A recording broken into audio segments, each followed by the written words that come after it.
Good afternoon, everyone. My name is John Macbeth, and on behalf of the Office of the Fire Marshal and Hamilton Fire, I'd like to thank everybody for joining us here today. I'd like to turn it over to Fire Marshal John Pegg, who will be providing you with an update on the fatal fire which occurred on December 29th. Fire Marshal.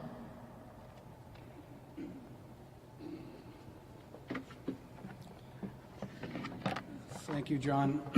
Good afternoon, everyone. I have some prepared remarks to present this afternoon, and following those remarks, Chief Cunliffe and I will be available for any questions you may have. On behalf of the OFM, I wish to offer my sincere condolences to the family, friends, and community impacted by the tragedy that occurred at 14 Derby Street, in which 2 adults and 2 children passed away as a result of a fire that occurred December 29th. Additionally, to the firefighters and first responders who attended the tragic scene, thank you for your incredible efforts to save lives. I know how difficult it can be to attend a tragic outcome when you literally risk your own life trying to rescue those trapped. I know Chief Cunliffe has expressed how proud he is of those firefighters for the efforts they put forth, and I can tell you, as the Fire Marshal of this province, that I certainly echo those comments. Finally, before I get into the specifics of this scene and some important statistics for 2022, I'd like to take a moment to say thank you to our incredible fire investigators across this province.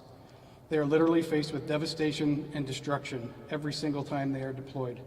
Oftentimes, like in the scene on Derby, they must deal with fatalities and the associated mental health impacts of those scenes. Thank you to all of you for your incredibly courageous and difficult work you do each day across Ontario. For 14 Derby Street, our on-scene portion of the investigation has concluded. It is important for me as Fire Marshal to provide you with an update and to take this opportunity to recap the past year in terms of fire fatalities and some of the common themes that we are seeing in our investigations. As was initially reported last week, and I can now confirm, there were no working smoke alarms in the residence. The area of origin was determined to be an upholstered sofa within the living room on the ground floor. All of the occupants were on the second floor at the time of the fire, and due to the location of the fire and the configuration of the residence, the fire blocked their ability to descend through the stairwell. Although our on-scene portion of this specific investigation is complete, there is still much more being completed in order to understand the cause of the fire. This is a very in-depth and comprehensive process which involves lab analysis and modeling. We will release any further updates once that process is complete. I wish I was standing here under better circumstances. We've had a tough, tragic, and upsetting end to 2022. Every fatal fire devastates families, friends, and the larger community, including all the first responders who arrive on the scene and will carry the burden of bearing witness their entire lives. And it saddens me once again to learn that we've lost lives when the outcome could have been so much different. And this is a difference maker, a smoke alarm. In 2022, we've pushed campaigns centered on the importance of working smoke alarms, developing a home fire escape plan, and provided several other life-saving fire prevention tips and techniques. We've produced PSAs, including our Cause for Alarm campaign, in collaboration with the OPP and fire services across the province in an attempt to demonstrate the tragic reality of what could happen without working smoke alarms inside your homes. Every time there's a fatality in a home without a working smoke alarm, I wonder, what if? What if there had been a working alarm? 2022 was an incredibly troubling year for fire fatalities. In 2022, we had 133 fire-related deaths, including tragic loss of young children and families in several communities across our province. That is the highest total in more than 20 years in Ontario. Additionally, statistics show that 1 in 3 fire deaths occurred during the months of November, December, and January, and that a very high percentage of fire fatalities happen in homes without working smoke alarms. On average, Ontarians incorrectly believe they have more than 5 minutes to escape a fire. The grim reality is you likely have 60 seconds or less once the smoke alarm sounds. The second critical component to surviving a house fire is a well thought out and practiced home escape plan. This plan kicks in when the smoke alarm sounds. The time to plan a way out is not when your house is filled with smoke. Talk about your plan with your family and loved ones often. Quiz your kids on scenarios. It absolutely can be what will save their lives. If your bedrooms are above or below the ground floor, have you thought about what you would do if the stairway was blocked by smoke or fire? When we say 2 ways out of every room, this is what we mean. Many people would say the front and back door are their 2 ways out, but what if that access is blocked? Oftentimes, during the bare minimum, doing the bare minimum can mean the difference in living to see another day. Please, take the very basic steps and prevent a fire death. Go check your smoke alarms now. It takes only seconds. If you have any questions, please call your local fire department for assistance. In closing, I can't imagine losing a child or a loved one to fire. My family means everything to me, as I know yours does to you. I'm standing here as a Fire Marshal of Ontario, as a father, and as someone who's been on scene of fatal fires far too many times, and I'm pleading with each and every one of you. Let's work together to challenge and encourage each other to be prepared in the event a fire occurs. Let's make 2023 Ontario's most fire-safe year yet. And that starts with one of these, a smoke alarm, a well-planned and practiced home escape plan. Thank you. I'll be now happy to answer any questions along with Chief Cunliffe. Were you able to tell us the relationship between the four deceased? So the fire is still under investigation. We know that there were 2 adults and 2 children. The exact relationship we're not aware of yet. It's still forming part of the investigation, and we'll certainly update once we have that information. Now, we did hear from one of your investigators that the fire spread quickly. So, best case scenario, had smoke alarms been working in that house, would that have given people upstairs enough time to get down? You know, it's tough after the fact, but I can talk in a general sense. A smoke alarm goes off, and as I said, you have 60 seconds or less. So assuming that smoke alarm went off on the main floor where the fire was, I believe there's a very good chance the family could have escaped down that stairwell. Again, the most important part, and goes in conjunction with the smoke alarm, is having that home escape plan. So if the stairwell was blocked, part 2 kicks in and you have that second means of egress. Maybe that's out onto the roof of a garage through a second-story window. Maybe it's a home escape ladder that you can lower down from the second story, but having that second means of egress is the most important portion. Fire Marshal, neighbors say that the house was known for drug activity. Are investigators looking at the possibility that this was caused by either the production or sale of narcotics inside the home? So that obviously would be in conjunction with Hamilton Police. I don't have any comment on that aspect of the investigation. I can tell you that our investigation is a complete and a very thorough investigation. We look at all factors. So anything like that would be part of it in conjunction with Hamilton Police, but too early to speculate at this time. Hamilton Police have said that the investigation is now with you. At this stage, are you recommending any charges or looking for anyone in connection with this fire? We don't look at charges. Again, that's Hamilton Police. Any smoke alarm related charges would be through Hamilton Fire. Chief, I don't know if you have comment on that.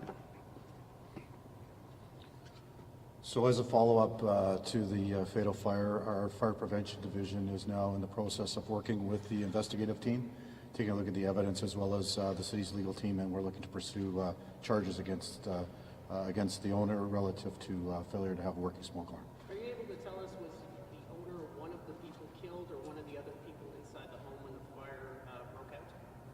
So I don't have that information. That will be part of the evidence package that we will be reviewing with the investigators.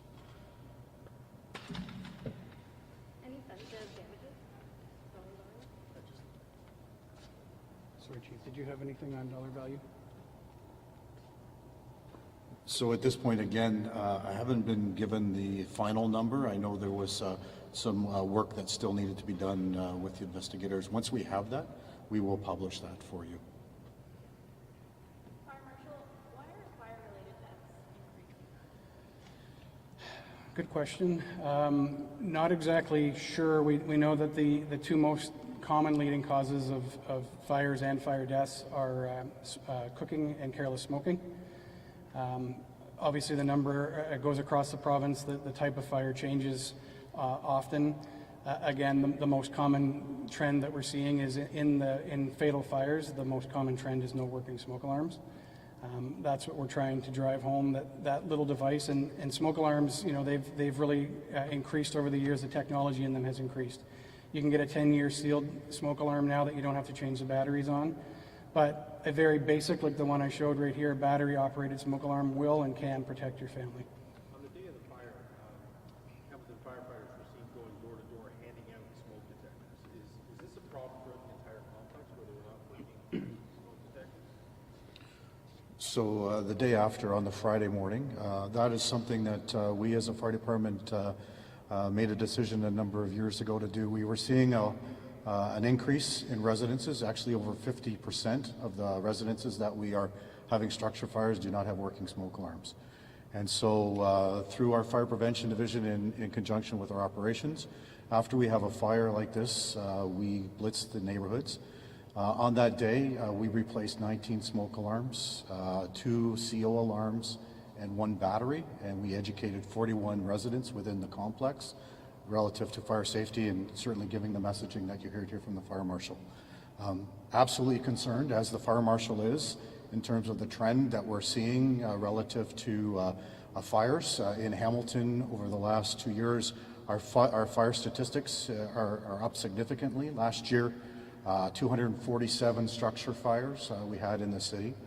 And quite frankly, similar to the province, we're seeing unattended cooking and careless disposal of smokers' materials as the top causes. These are preventable. This is something that certainly we believe are behavioral based, and we need people to understand that it only takes a few minutes for a fire to start and then a tragedy to take place. And the fact that, as the Fire Marshal has clearly said, working smoke alarms will and can save lives. We need to make sure that people take this seriously. This is an issue. When you see the types of numbers that we're seeing and the severity of the fires that we're seeing today, this is not something that people can be complacent about. We need everybody to do their part, and as a fire service, we're prepared to do ours. You mentioned that the owner could potentially be facing charges. I think there's a property management company that owns places in that complex.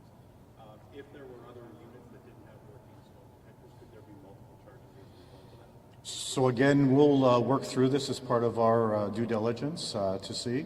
But under the Ontario Fire Code, it's clearly identified that it's the owner of the occupancy that's responsible to ensure that the fire safety systems, including the smoke alarms and CO alarms, are in place and are in working condition. And could there be other charges to maybe people that were living in the home? Again, it will all depend on the circumstances and the evidence that we are able to review with the investigators, and in conjunction with the city legal department, we will make the determination of what would be applicable.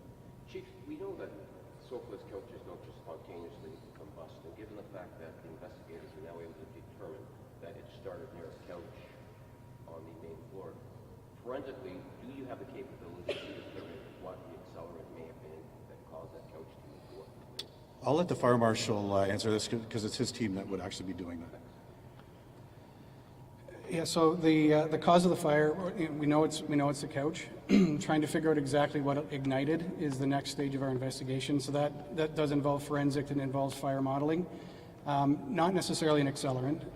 Obviously, careless smoking could cause that. Electrical could cause that. Extension cords, Christmas trees, a number of things. So certainly don't want to speculate. But that definitely is part of our investigation and something that we are working on right now. That does take some time because, like I say, it does involve forensic testing of the couch material. Hey, can you speak to how quickly fires spread? They seem to be spreading a lot quicker over the years. Is there a reason for that? You know? Building materials you think of a couch, now it's very foam. 25 years ago, you're talking natural fibers, you're talking wood, cotton. The fire spread nowadays with the amount of plastics in building material is unprecedented. Black, thick smoke that you can't breathe in, it chokes you within seconds. So that the fires we were dealing with when I first became a firefighter is completely different. We used to have what we called the 20-minute rule. You would have 20 minutes to potentially get out somebody who was stuck in that house. Those numbers are gone. We're down to less than minutes, just because of the chemistry of what's being burned. On the day after the fire, investigators were seen bringing out a propane tank. It had jumper cables attached to it. I'm not sure why, but is that part of the investigation? Is there any reason to believe that might have something to do with the fire? Again, that's information that I'm hearing for the first time. All of the materials that were removed from the residence will form part of the investigation. And like I say, with the fire modeling and the forensic, we'll look at everything, including anything that was removed. Fire Marshal, one of the neighbors said that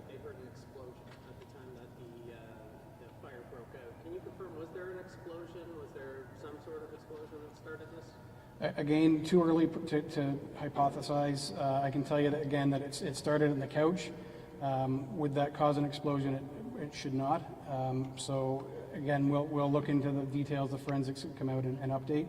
But as of right now, I have nothing to report on an explosion. Are you able to release the identities of the victims? At this time, I'm not. That's still part of the coroner's report is being concluded at this time. So in conjunction with the coroner's office and Hamilton Police, the names will eventually be released.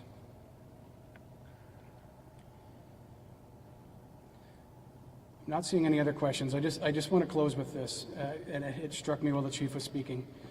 The amount of fires is at a level that we see it go up a little bit. It might stay the same. The part that we need to drive home and people need to realize, if we accept that there's going to be fires, and I wish I could stand here and say that I don't ever want to see a fire again, the part that I don't ever want to see again is a fatality. Those are absolutely preventable with a smoke alarm and a home escape plan. So yes, fires will occur. I'll agree with that, but we don't need to be losing families. We certainly don't need to be losing able-bodied children, who just made it through Christmas, looking forward to New Year's. It literally breaks my heart. So I need everybody to inspect their own smoke alarm. Let's make this message go on beyond this audience, beyond whoever's watching. Talk to your family and friends. Let's get active. Make sure people have working smoke alarms. They know what to do when that smoke alarm goes off. And let's protect Ontario. We want to see these numbers come way, way down from where they are. Thank you, everybody.